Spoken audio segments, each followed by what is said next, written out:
A ver, compruebo. Ahí está, ya. Ok. Pues bueno, ¿qué tal? Buen día, compañeros y doctor. Pues bueno, entonces vamos a tratar este tema de lo que viene siendo el traumatismo cráneoencefálico o lo que viene siendo el TEC. Y pues sí, como ya dijo, pues estaría conformado por la compañera Leslie y por mí, Luis. Pues bueno, entonces tenemos para empezar una introducción, ¿no? Vamos a tener que esto del traumatismo craneoencefálico o TCE se va a definir como una patología médico-quirúrgica caracterizada por lo que viene siendo una alteración que viene siendo cerebral, ¿no? Secundaria, que lo que viene siendo una lesión traumática, lo que viene siendo la cabeza, con la presencia de pues, al menos uno de los siguientes elementos, ¿no? Como puede ser una alteración de lo que viene siendo de la conciencia o amnesia. Esto debido a los traumas y cambios neurológicos, ¿no? O neurofisiológicos, o también propiamente un diagnóstico de lo que viene siendo una fractura en el cráneo o lesiones que igual puedan dar este diagnóstico, ¿no? Lesiones intracraneales y así. Esto es producto de lo que se marca como una liberación de lo que viene siendo una fuerza externa, ya sea mecánica, puede ser química, puede ser térmica, eléctrica, pues hay así que varias fuentes, ¿no? Del por qué pueda pasar esto. Esos serían algunos ejemplos. Y pues bueno, va a resultar en lo que viene siendo un daño estructural del contenido de esta. Al hablar de esta, pues nos referimos al tejido propiamente cerebral y a los vasos sanguíneos que van a irrigar a este tejido.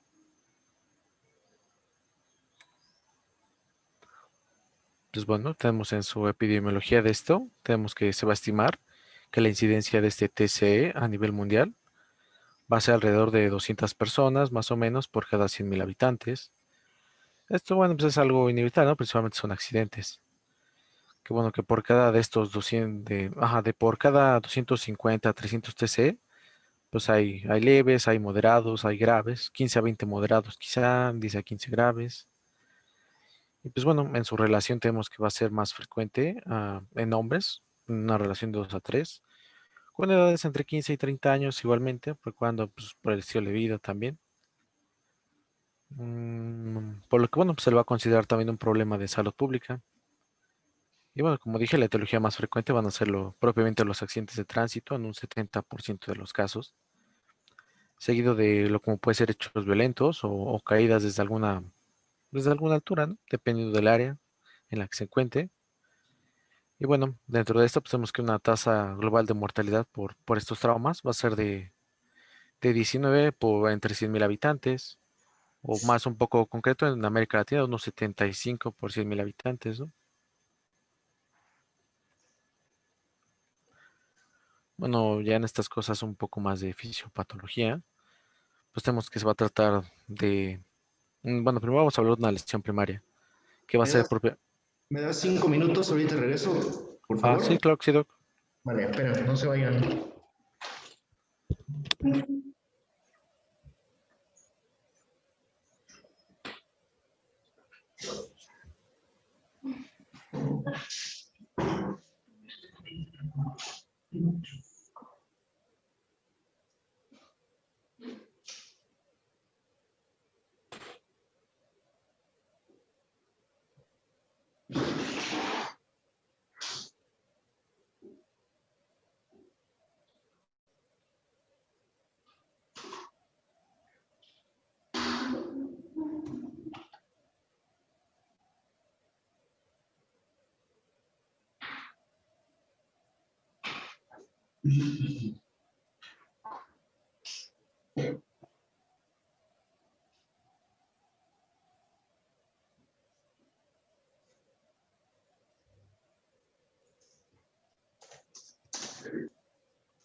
Listo, gracias.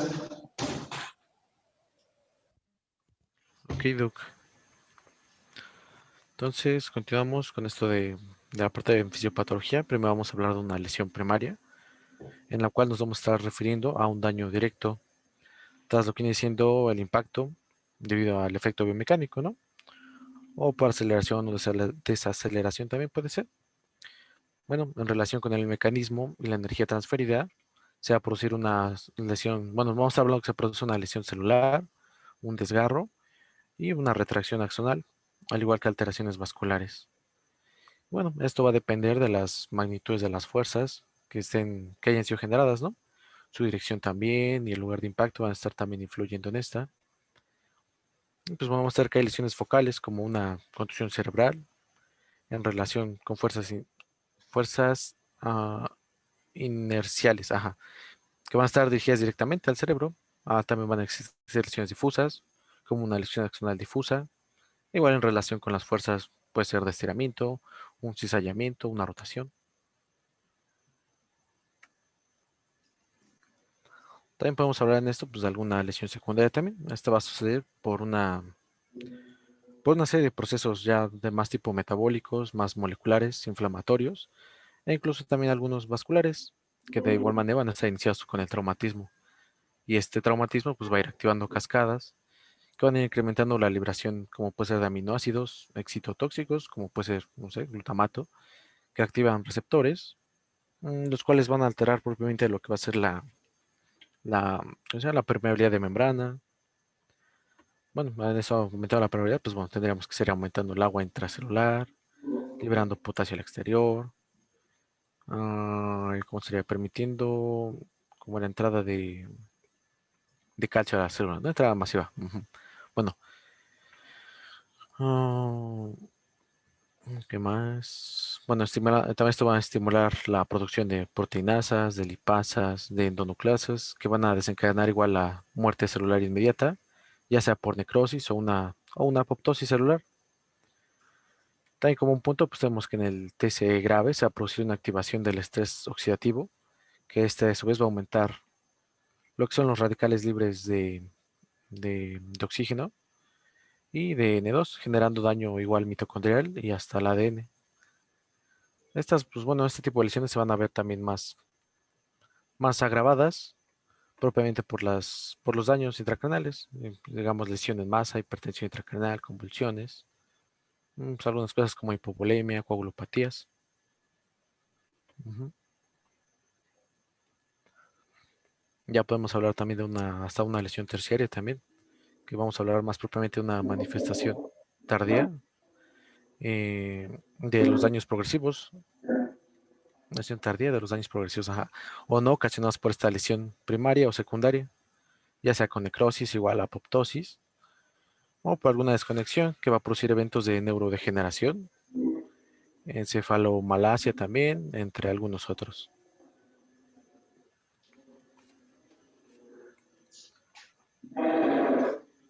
Vamos a hablar también podemos hablar también de un deterioro que se le dice retardado, que va a corresponder al 15% de los pacientes con esto de TCE, que no van a manifestar directamente síntomas, se puede decir, o signos de lesión cerebral, pero en el transcurso de lo que vienen siendo, puede ser minutos o pueden ser horas, van a presentar un deterioro neurológico por estas mismas lesiones que pueden llegar hasta ser hasta fatales, por lo que se recomienda que pues, a todo paciente que tenga o bueno que haya sufrido un TCE, pues sea vigilado durante al mínimo 24 horas, ¿no? Por estos aspectos o hasta que se tenga una resolución del síndrome que le esté pasando respecto a esto. Además que en estos casos también ¿cómo se llama? Es viable tomar un ataque, ¿no? De cráneo en las primeras 6 horas para pues igual llevar vigilancia. Ujú.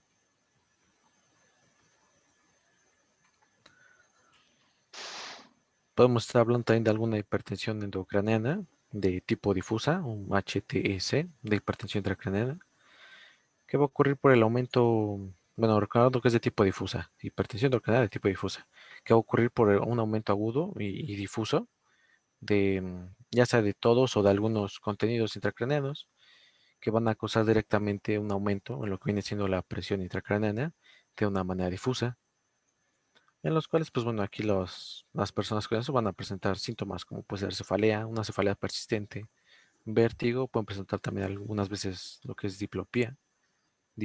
Algunos de los signos también puede ser deterioro de la conciencia, papiledema en el cispa, reflejo de Cushing, TEA de Cushing, entre algunos otros.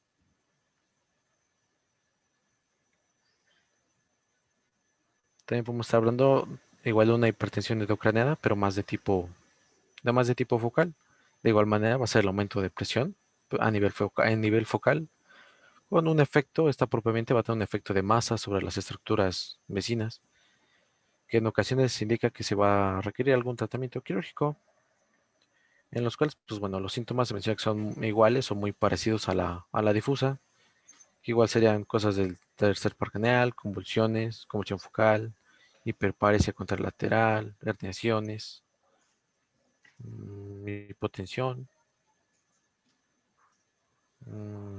Igual algunos ejemplos de esto, creo que están más enfrente, de este tipo de lesiones que pueden ser involucradas.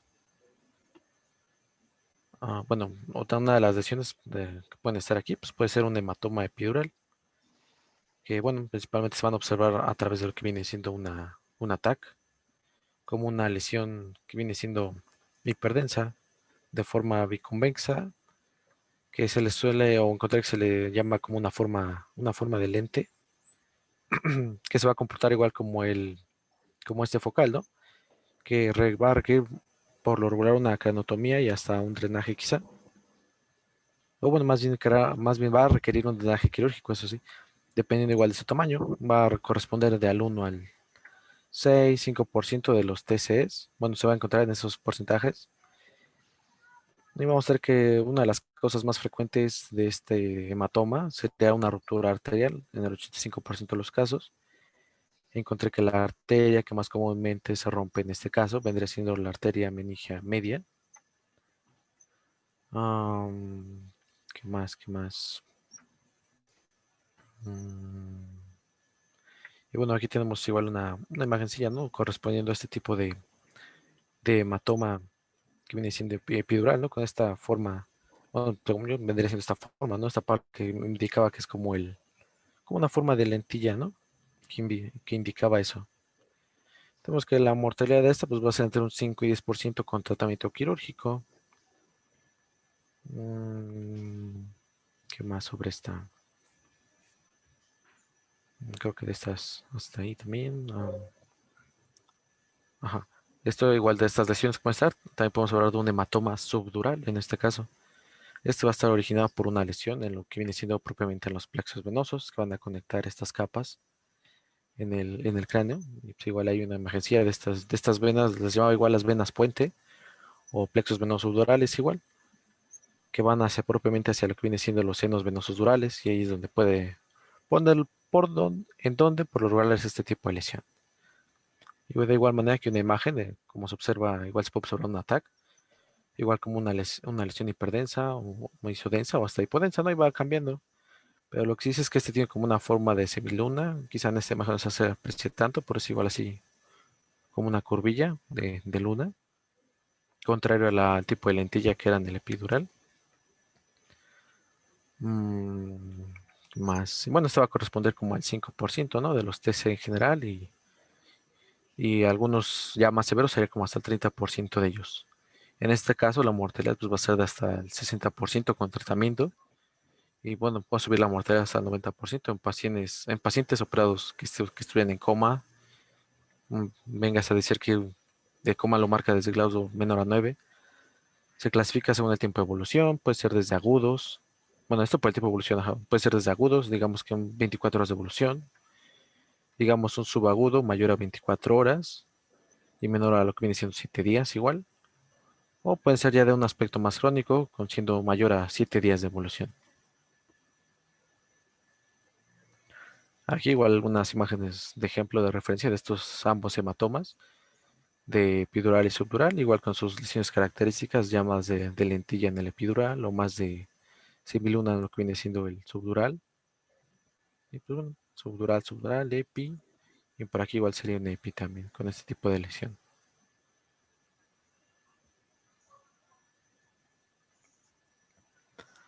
Vamos a hablar también de alguna contusión, bueno, propiamente de una contusión cerebral que va a corresponder al 9% de los TCE por mecanismos de golpe y de lo que viene siendo contragolpe. Puede ser hemorrágico y no hemorrágico, si se van a evidenciar propiamente aquí con la imagen, en la TAC, como una lesión más de tipo redondeada, o también puede ser elíptica, con un edema perilesional, y bueno, este de igual manera va a tener un efecto de masa sobre las estructuras vecinas. Su comportamiento va a ser amenazante, debido igual a este propio efecto de masa que tiene sobre las estructuras. Mm, Y pues bueno, aquí está la lesión, ¿no? Igual, como decía, como un más círculo, más ovalado, elíptico en la TAC. Ujú.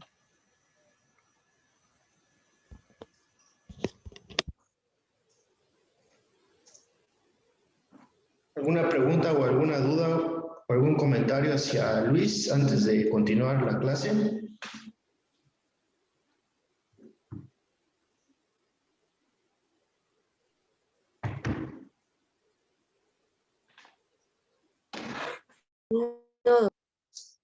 Oye Luis, antes de que tú ya hasta aquí termina tu exposición, ¿verdad? Sí, ya hasta aquí terminaría mi parte de la ponencia. Ok, bueno, antes de continuar, entonces, en conclusión, ¿cuál es el hematoma que es mucho más frecuente, el epidural o el subdural? Mm, pues que creo que ahí sí van. Tú lo ¿Cuál mencionaste, sería? Sí, sí, sí. Pero es que ya me estoy confundiendo con los datos, los propios datos que yo dije. Mm, mencionaste porcentajes, nada más acuérdate cuál es cuál. Vamos a ver, epidural estábamos que entre 6 y 5%. Y en el subdural, ¿cuántos teníamos? Ay, ay, ya me confundí yo con mis propios datos que puse. El subdural es el más Si frecuente. quieres, si quieres, regrésate, pero no, el más frecuente es el epi, Epidural sería el más frecuente en esta lesión. así es. Ok, para Recuerda que tenerlo. el EPI es la ruptura de una arteria que, como mencionaste, es la meningia media, y Sí. del sub es una ruptura de plexos venosos. Entonces, esa es otra de las diferencias. ¿Y tú por qué crees que este tiene una mortalidad más alta? Dice 60% el hematoma subdural. ¿Por qué te imaginas? Quizá por la extensión que tiene. Bueno, yo no sé, puede ser que se ve más apantalloso también este tipo de lesión que al contrario de la epidural, también puede ser. Bueno, en parte, otra justificación que se te ocurra. Mm,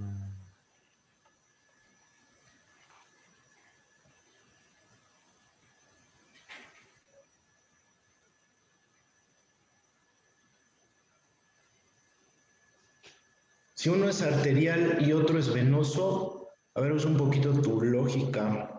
o sea, yo me iría con arterial, quizá, no sé, pero este es de tipo venoso, ¿no? Exacto. Entonces, si es venoso, o así decirlo, la presión de una, bueno, pues ahora sí que de los plexos venosos es mucho menor.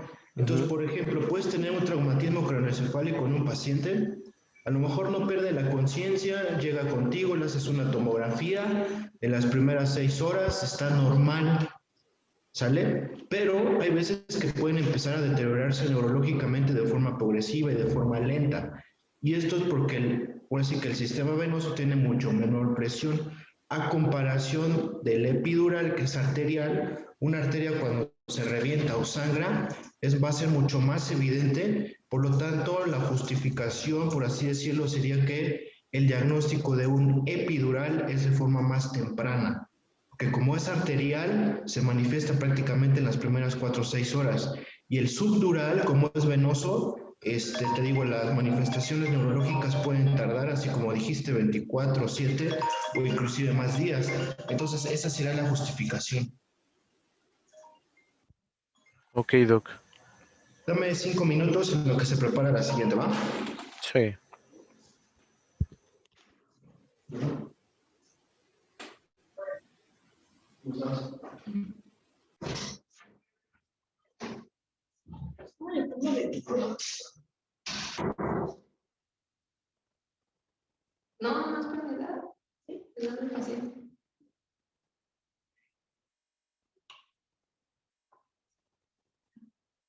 Porque no es con mujeres.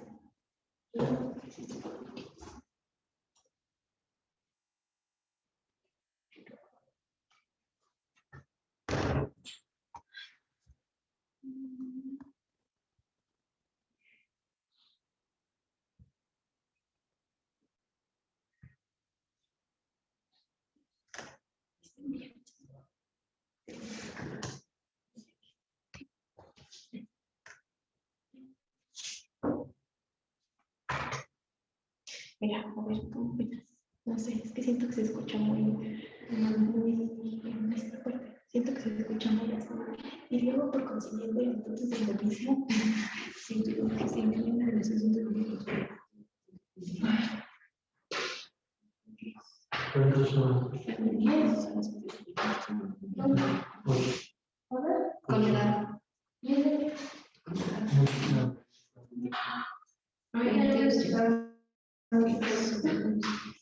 Los cuales de los pacientes que conectan. Estamos hablando.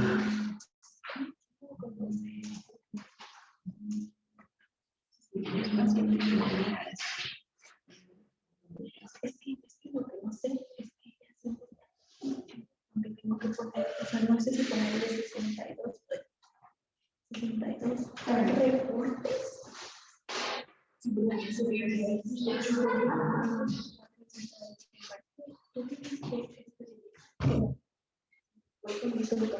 La parte de agua que tenía que poner se analizarán reportes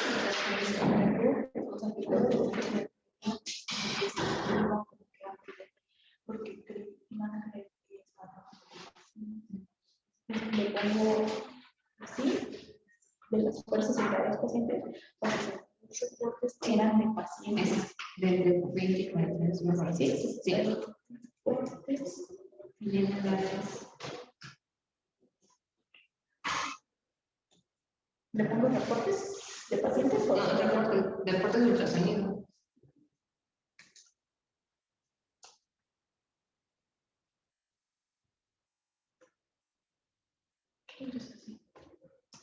Tenía una de las conferencias comprendidas entre 20 y 40 años y 62 reportes. Edades de entre 41 y 60 años. El rango de edad donde se observó mayor número de pacientes, ahí sí algo poner pacientes, fue de 37 a 40 años con 25 pacientes incluidas. El rango de edad donde se observó mayor número de pacientes fue de 38 a 40 años con 25 pacientes incluidos, seguido de las pacientes. No, hay repetición de los pacientes. Es que no, seguido de las pacientes que se encuentran en una boda complementaria. Como seguido de las en segundo lugar.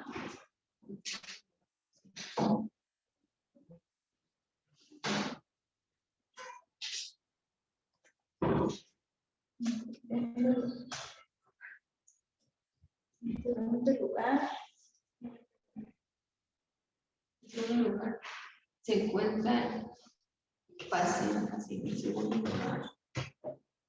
Se encuentran pacientes en un rango de edad de no, fíjate comprendido, porque ya sé como que lo decimos confundido entre 47 no, edad entre, mira, no bien. De edad entre 45, en donde se incluyeron 12 pacientes. 12 pacientes. Entonces, sí, sigue de los rangos de 20 a 25 40, y pone seguido en tercer lugar y en último lugar ya. No, porque no es el último lugar. O sea, hay más rangos, pero estos son los que tienen más, por eso ya le puse seguido de los rangos 20 a 25 y de 41 a 45 años, con 18 y 16 pacientes incluidos respectivamente, y ya lo voy a dar su tabla y ya para que se vean todos los que son. Y así, ¿sí? Ya. ¿Qué no puede ser de pastel? ¿Cómo ves? Sí, pues es que a mí me quedaba, por ejemplo, estas y las de pastel. Es que lo que no sé si todas tienen que ser de pastel o pueden ser unas y unas campechanas. Pues ¿Cómo van a hacer sus gráficas? ¿Cómo van a hacer sus gráficas, niños? ¿Todas de la misma formato o las puedes hacer campechaneadas? Unas de pastel, unas de barras, unas de líneas. Puede ser, ¿no? O sea, por eso puede ser campechaneado cada uno. Sí. Lo de menos es que te digan con el PC. Es que estaban bien, pero a mí me gusta.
Sí, no quiero que-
Listo, perdón, ya regresé. Pues seguimos con el tema. ¿A quién le toca? Marlene, ¿no? No me toca a mí, Leslie.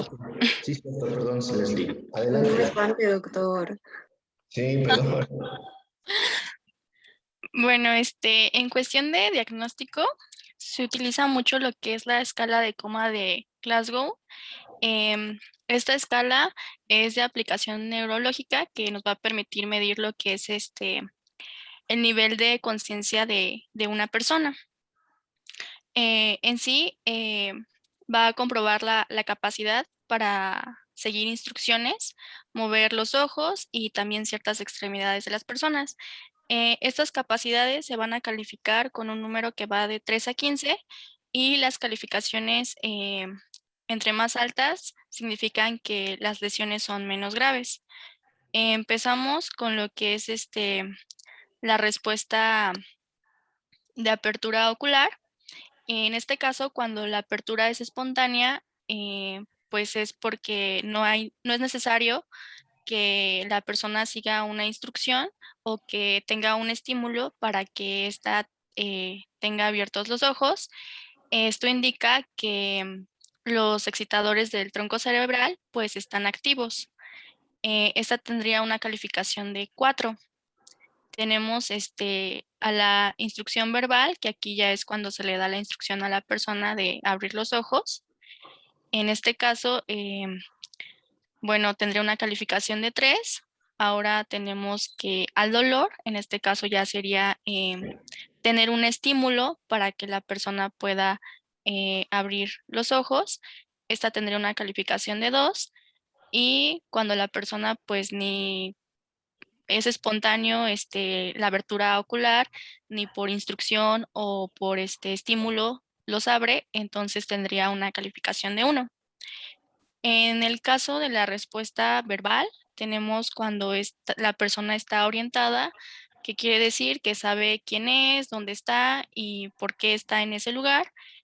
Quiere decir que la persona, pues prácticamente su orientación está bien en cuestión de tiempo, espacio y en persona. Tendría una calificación de 5. Cuando la persona está confusa, en este caso la persona pues no está orientada en tiempo y espacio, pero sí en persona, sabe quién es, tendría una calificación de 4. Con palabras inadecuadas, quiere decir que la persona comienza a quejarse o a gritar. En este caso, no responde a lo que se le pregunta en sí, sería una calificación de 3. Incoherente prácticamente sería lo mismo. En este caso, que le preguntes algo, pero te responda con algo que no tiene nada que ver, sería una calificación de 2. Y cuando la persona pues no responde en lo absoluto, tendría una calificación de 1.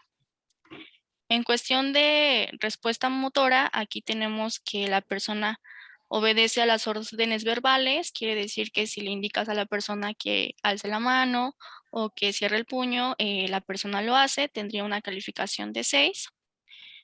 Cuando localiza el dolor, esto quiere decir que se realiza un estímulo y la persona pues lo localiza. Esto sería una calificación de 5. Cuando se aleja del dolor, tenemos que pues trata de alejarse del dolor, flexionando hacia el lado contrario de donde generamos el estímulo. Tenemos que cuando la persona genera una flexión, lo que llamamos como rigidez de corticación. Esto pues prácticamente se da cuando la persona realiza una flexión de miembros superiores hacia la región del tórax y las manos pues prácticamente las pone hacia atrás, hace lo que es la postura de aducción y es lo que conocemos como decorticación.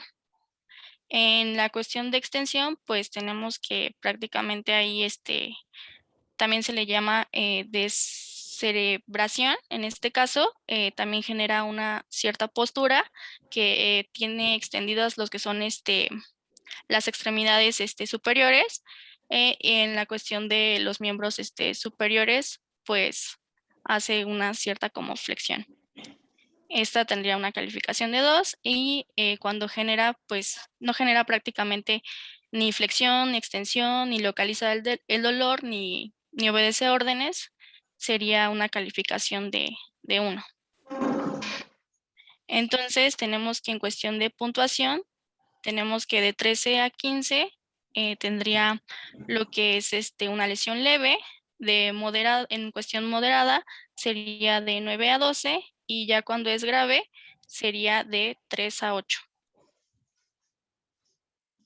La siguiente, por favor. Aquí tenemos lo que es la información sobre la lesión y los síntomas.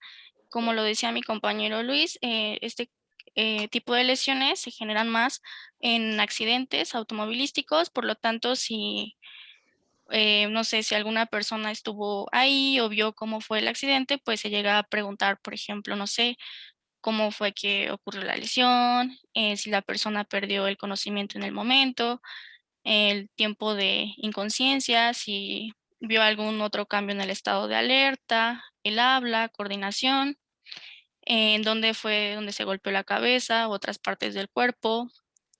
la fuerza de la lesión, por ejemplo, pues contra qué se golpeó la cabeza o qué tan lejos cayó la persona, si salió del vehículo, em, y pues si su cuerpo recibió ciertos golpes o se sacudió mucho. La siguiente, por favor.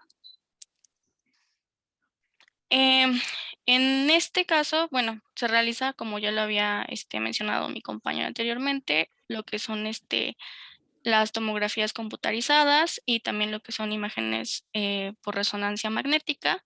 En cuestión de la exploración por tomografía computarizada, pues se puede visualizar lo que son fracturas, indicios de sangrado, hematomas, contusiones e incluso hinchazón del tejido cerebral.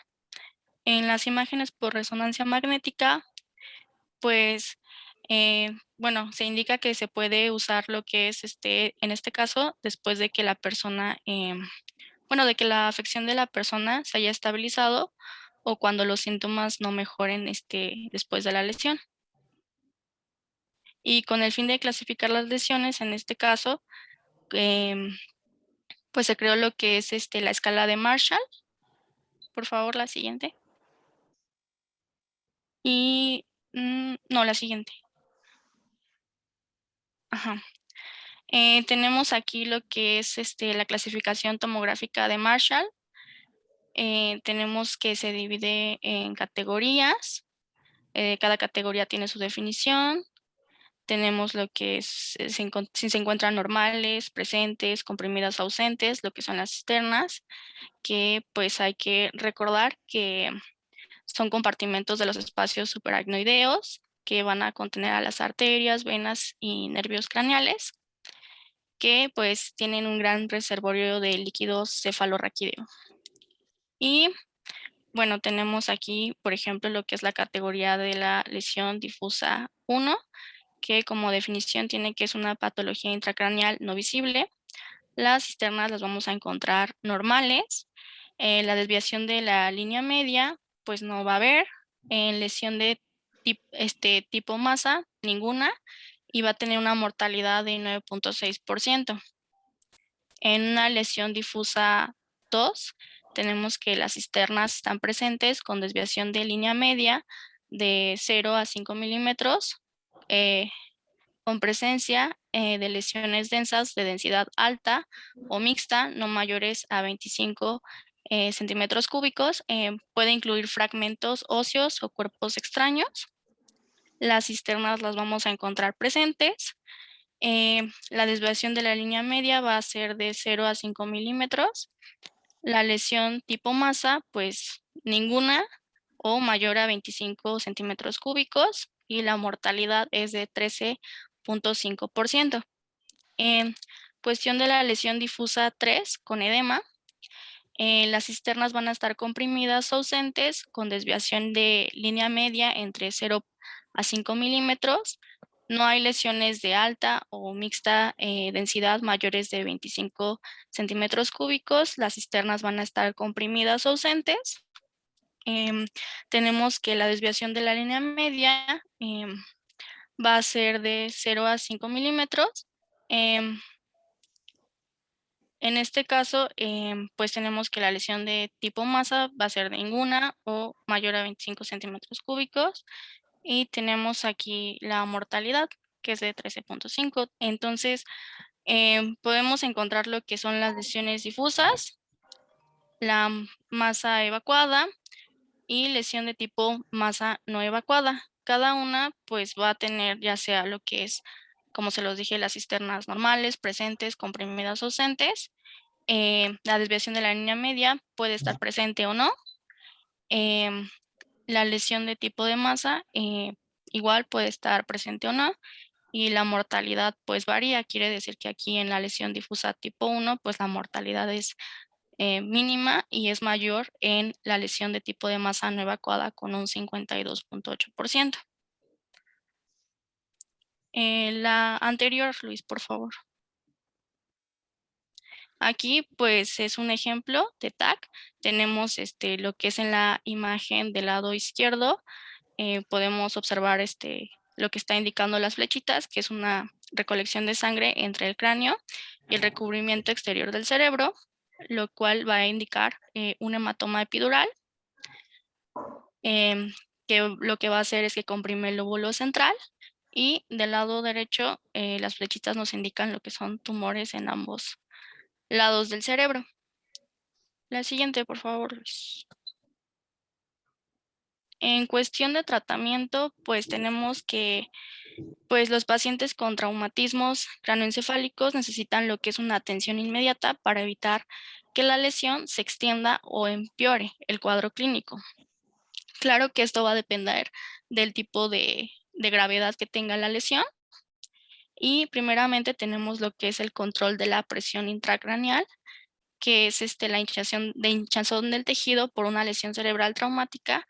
Lo que causa es que puede aumentar lo que es la presión dentro del cráneo y provocar más daños al cerebro, por lo que se llega a insertar una sonda a través del cráneo para controlar esta presión. Lo que se indica, por ejemplo, bueno, aquí lo indiqué por pasos. Primero tenemos en el lugar del accidente, lo que interesa es prevenir lo que es un daño secundario, como se los había mencionado. En este caso, detener hemorragias, evitar broncoaspiración, una hipotensión, disminuir el dolor y también el aporte de oxígeno para evitar el daño sistémico. La siguiente, por favor. En el momento de transportar al accidentado, perdón, a menos de que el paciente requiera reanimación cardiopulmonar, en el sitio del accidente lo que se debe de hacer es tratar de trasladar a la persona en posición neutra, supina, con un collar cervical para controlar lo que es la vía aérea con el fin de evitar una broncoaspiración, que ya se los había mencionado. Ahora tenemos, en el caso de una lesión leve, tenemos que hay que hacer reposo, tomar analgésicos para evitar lo que es el dolor de cabeza. Tiene que ser pues controlada para detectar cualquier síntoma persistente, nuevo o que empeore.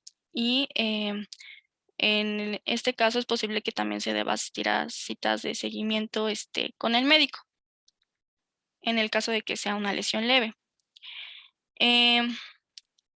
En este caso, pues ya posteriormente se le indicará cuándo se debe de regresar a realizar sus actividades diarias, y bueno, el descanso relativo que implica lo que es limitar las actividades físicas o mentales, porque pues pueden empeorar las cosas, y esto se indica para los primeros días, pero no se indica lo que es un descanso total de actividades físicas y mentales. Y pues bueno, se tiene como dato que la mayoría de las personas vuelve a sus rutinas normales de manera progresiva. La siguiente, Luz. Tenemos los tratamientos adicionales en la sala de urgencias o en la unidad de cuidados intensivos en un hospital. Tenemos que estos tratamientos se centran en minimizar lo que es el daño secundario causado por la inflamación, el sangrado o el suministro reducido de oxígeno al cerebro. Y tenemos lo que son los fármacos, que los fármacos pues van a tener como objetivo limitar el daño secundario al cerebro inmediatamente después de una lesión. Tenemos que se dan lo que son medicamentos anticonvulsivos, y estos se dan en personas que tengan una lesión cerebral traumática de moderada a grave, que corren el riesgo de tener convulsiones durante la primera semana luego de la lesión. Y pues se producen solo si, bueno, más bien se dan solamente si se producen convulsiones. Y medicamentos para inducir el coma, en este caso se llegan a dar, ya que el cerebro en estado de coma, pues hay que recordar que necesita menos oxígeno para funcionar. Y esto es útil si en dado caso de que los vasos sanguíneos estén comprimidos por la mayor presión en el cerebro. Y esto indica que no pueden suministrar la cantidad usual de nutrientes y oxígeno a las neuronas cerebrales, por lo tanto se induce el coma. Y Los diuréticos, estos van a reducir la cantidad de líquido en los tejidos y aumentan la producción de orina. Esos son administrados por vía intravenosa a aquellos que padecen una lesión cerebral traumática, ya que ayudan a reducir la presión dentro del cerebro. La siguiente, Luis, por favor. La cirugía, tenemos lo que es la cirugía de emergencia, que esta se hace para minimizar el daño adicional en los tejidos del cerebro. Primero tenemos lo que es extraer la sangre coagulada. Aquí se agrega presión al cerebro y esto es lo que daña el tejido cerebral. En reparación de las fracturas de cráneo, pues aquí es para evitar que ciertos trozos del cráneo vayan al cerebro, entonces lo que se tiene que hacer es extraerlos. En cuestión de sangrado en el cerebro, pues lo que se tiene que hacer es frenar el sangrado en las lesiones de la cabeza y realizar una abertura en el cráneo. Esto se realiza para evitar pues sí, para evitar y aliviar lo que es la presión dentro del cráneo. Por medio de el drenaje, vamos a drenar el líquido cefalorraquídeo acumulado o haciendo ya sea una abertura en el cráneo para proporcionar más lugar a los tejidos que estén inflamados. La siguiente, Luis. También se encuentra lo que es la rehabilitación. En este caso, la rehabilitación, bueno, el tipo y la duración es diferente en cada persona, pues dependiendo de la lesión y de la gravedad y la parte del cerebro que se haya dañado. Tenemos que podemos acudir a diferentes especialistas. En este caso tenemos el terapeuta ocupacional, que es para volver a aprender o mejorar las habilidades que realizamos diariamente.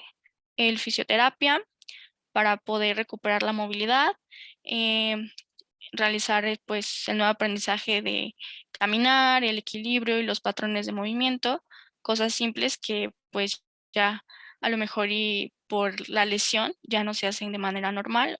El terapeuta del habla y el lenguaje para mejorar más que nada en la comunicación, usar dispositivos de asistencia para la comunicación en caso de que sea necesario, también se indica. El neuropsicólogo, que es quien evalúa el desempeño y el deterioro cognitivo y ayuda a que la persona controle sus comportamientos y aprenda estrategias de afrontamiento y proporciona lo que es psicoterapia. La siguiente, Luis, por favor.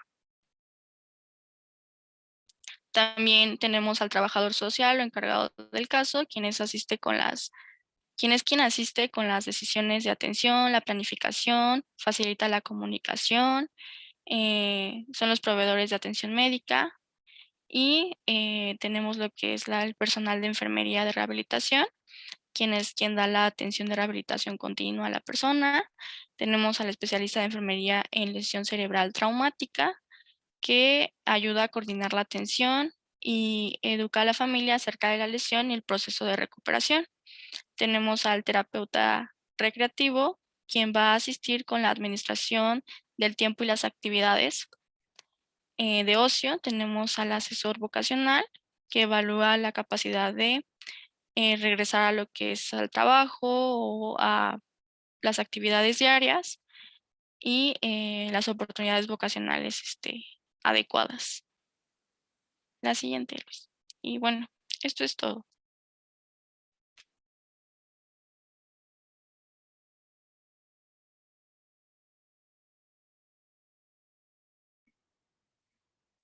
Ok, gracias. ¿Tienen alguna pregunta o alguna duda?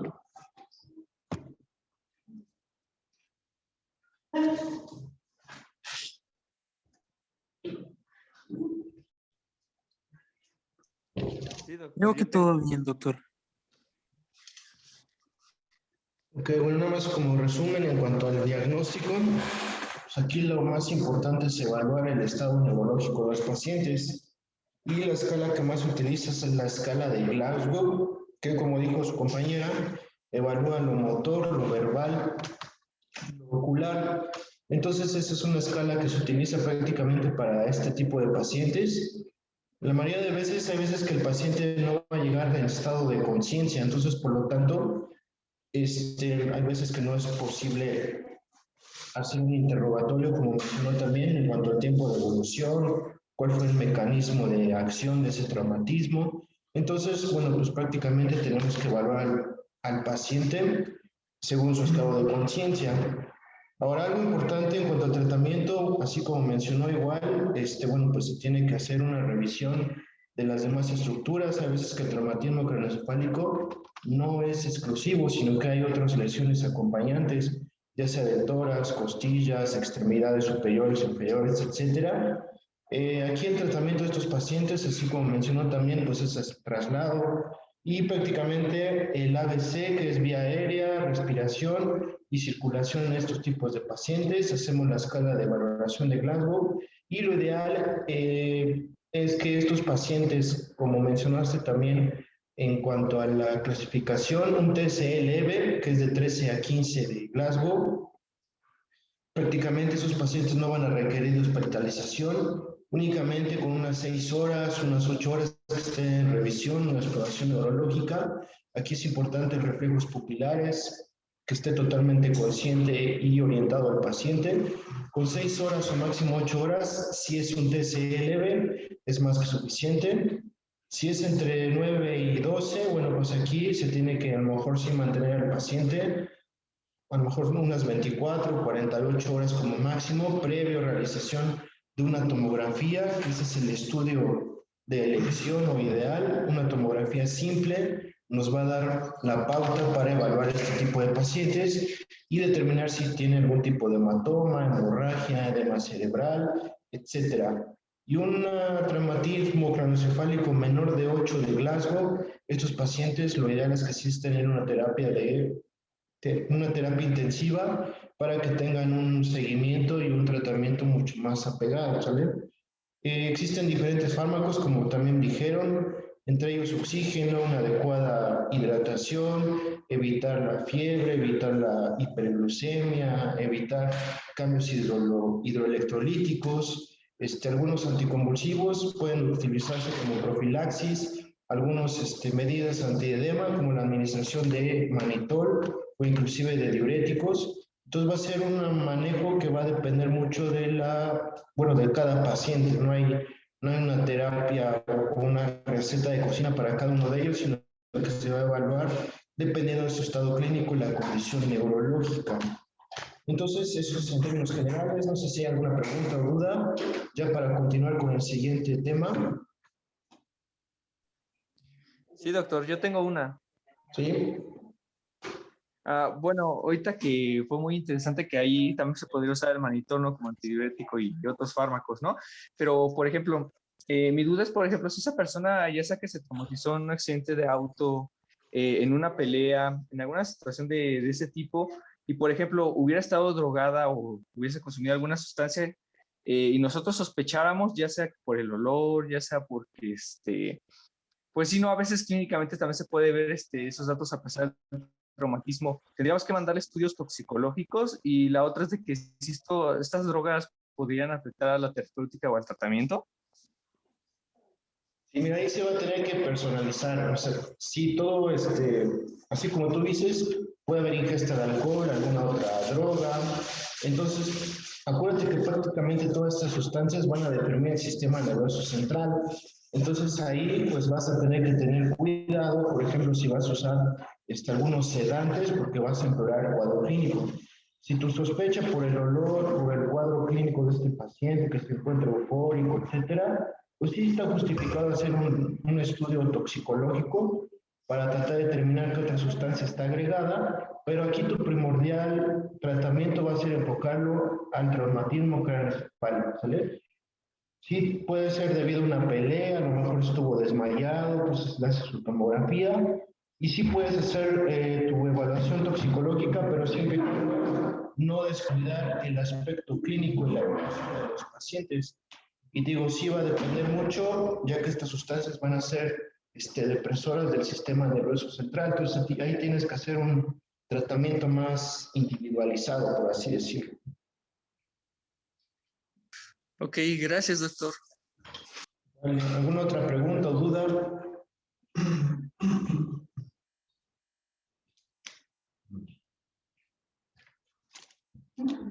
Bueno, si no hay otra pregunta o duda, entonces, gracias Luis por tu exposición. Sí, Doc.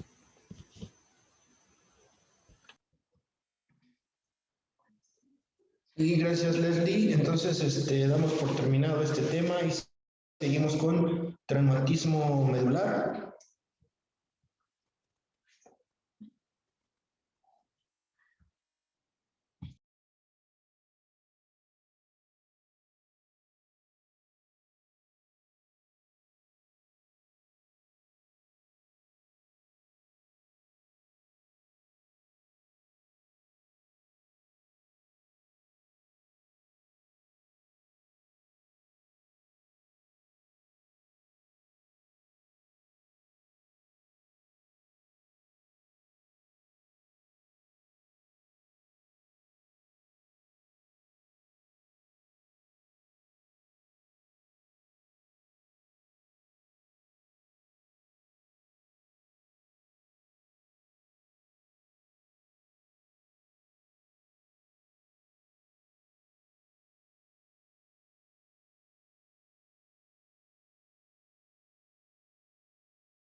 Ahí ya se ve la presentación, ¿verdad?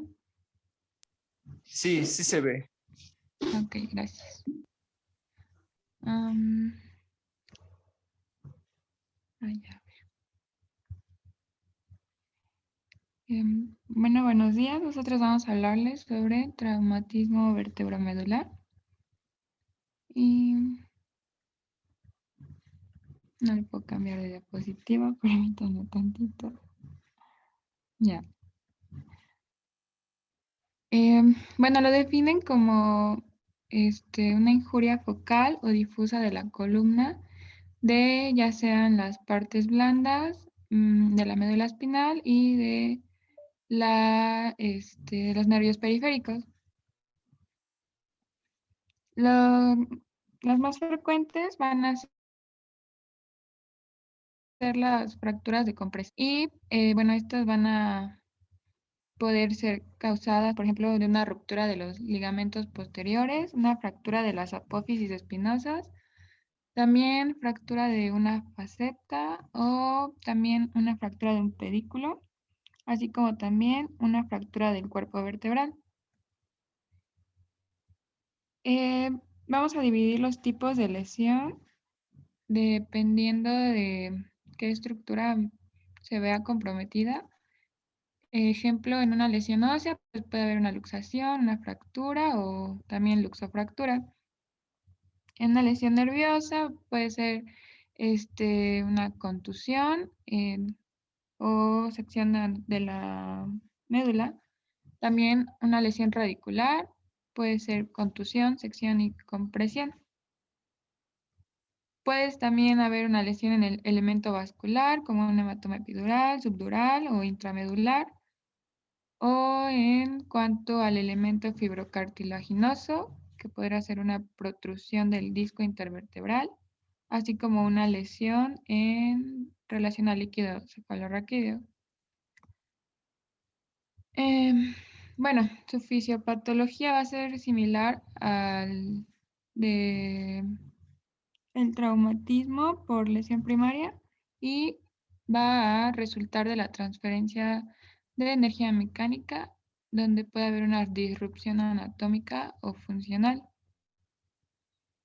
Y bueno, en la lesión secundaria, pues se va a generar una hipoxia y bueno, el flujo sanguíneo se va a encontrar disminuido y va a producir una isquemia.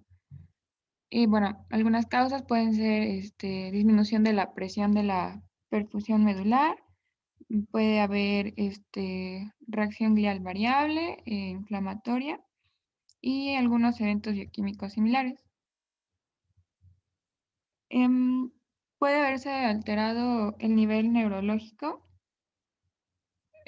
Pues es el segmento, bueno, abarca lo que es el segmento más caudal de la médula espinal y tiene funciones sensitivas y motoras de ambos lados del cuerpo.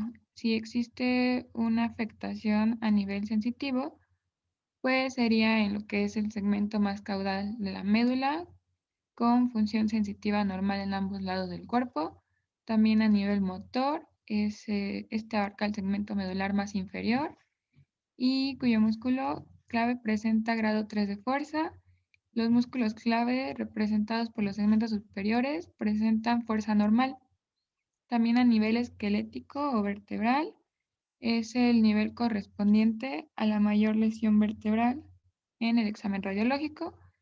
Y por último, la zona de preservación parcial, pues aquí se van a evaluar los dermatomas y miotomas caudales y van a permanecer inervados en forma parcial o pueden presentar alguna preservación de la función sensitiva o motora.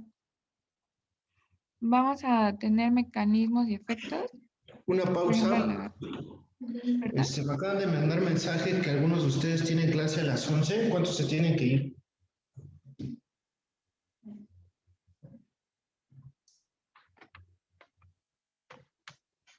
Hola, hola.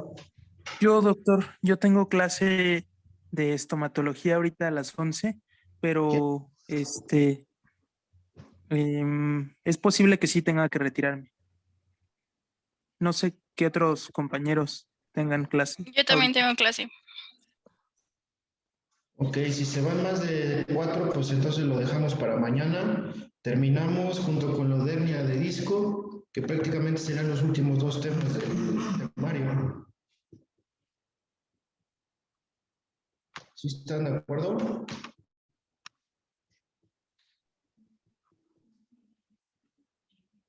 Sí, doctor. Ok, entonces mañana nos vemos, Cintia, para que continúes. Y tentativamente sería a las 11, pero yo les mando mensaje antes, ¿vale? Sí, doctor, muchas Claro, gracias. doctor, muchas Gracias, gracias. doctor. Ok, y mañana también vemos unos casos clínicos de los temas que vimos el día de hoy para complementar las exposiciones. Y la próxima semana, acuérdense del examen. Las historias clínicas, si ya se pueden enviar máximo este domingo. Si tienen alguna duda, pues háganlo saber, ya sea ahorita o por medio de WhatsApp, para que todo quede entregado bien. Sí, doctor, Claro, gracias. doctor. Muchas gracias. Bueno, pues entonces, pues ya para no